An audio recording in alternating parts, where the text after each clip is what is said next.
Hey guys, and welcome back. On our review table today we have a micro ATX case from Fractal Design. This is the Arc Mini Tower. It is ringing in at just over $100, so the price may look unconventional for a micro ATX case, but the overall design may prove otherwise, so let's check it out. The external design actually looks very familiar to some of their other cases. We have filtered mesh at the front, acting sort of as a dust filter, along with two 5¼ drive bays right above. Now notice the plastic panel has a brushed aluminum look, so that's always a bonus without leaving any nasty fingerprints, and keep the price of the case at reasonable levels. The panel can easily be removed from the front to reveal spacing for dual 120mm fans with some clearance through the hard drive cage. Now the panel is where you'll be mounting the fans with these clips. They hold the fan in place pretty tight, so no worries there, and one fan is already included here with a nice sleeved cable. Also already pre-installed is the 3.5-inch drive bracket, and I doubt it will come in useful, but it might for some people. Now let's talk connections. We have the power and reset buttons, standard audio ports, and 3 USB ports, one of which is USB 3. The top panel, as you can see, is completely covered in mesh, and I really love the dust filters at the top. Now it can be easily taken off with 2 thumb screws for cleaning or to get to your top fans. What we have here are dual 120 and 140mm mounts, so all of you water coolers are going to appreciate this.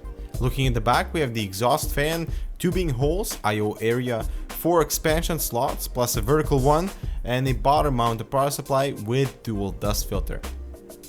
Now as part of the accessories, Fractal Design includes a fan controller for 3 fans, and it would be perfectly utilized in that one vertical slot. So the side panel also supports 120-140mm fan combo. It is unfortunate, however, that this is not a windowed case. Now the case stands on excellent rubber feet and is very stable.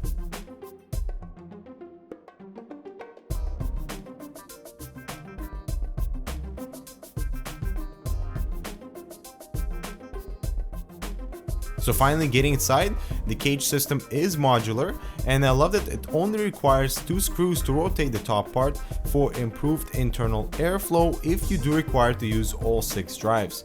And of course the option is yours if you want to completely remove it. Just keep in mind the additional cable work you will face if the drives are rotated, since they are pretty close to the front fan. Of course, removing the front panel will allow for easier access. And the drives are mounted onto these brackets. This is not a toolless system, but it works really well indeed, especially with rubber grommets to prevent vibrations. And of course 2.5-inch drives are supported. And moving on, we have plenty of rubber grommets around the motherboard tray. However, the CPU cutout could be expanded to avoid the hassle of disassembly. And good news for stock air cooling, as both rear and top exhaust fans are included. And an optional 120mm fan can be mounted at the bottom.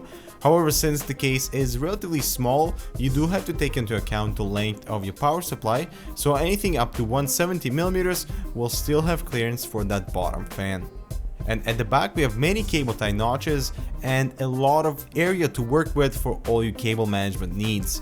There's a large gap between the motherboard tray and the side panel, so even if this is your first build, you'll find it a breeze. And installing our 11.5-inch graphics card was no problem, even with the top cage in place. Spacing will be limited, however, to 260mm for your GPU if the top cage is rotated.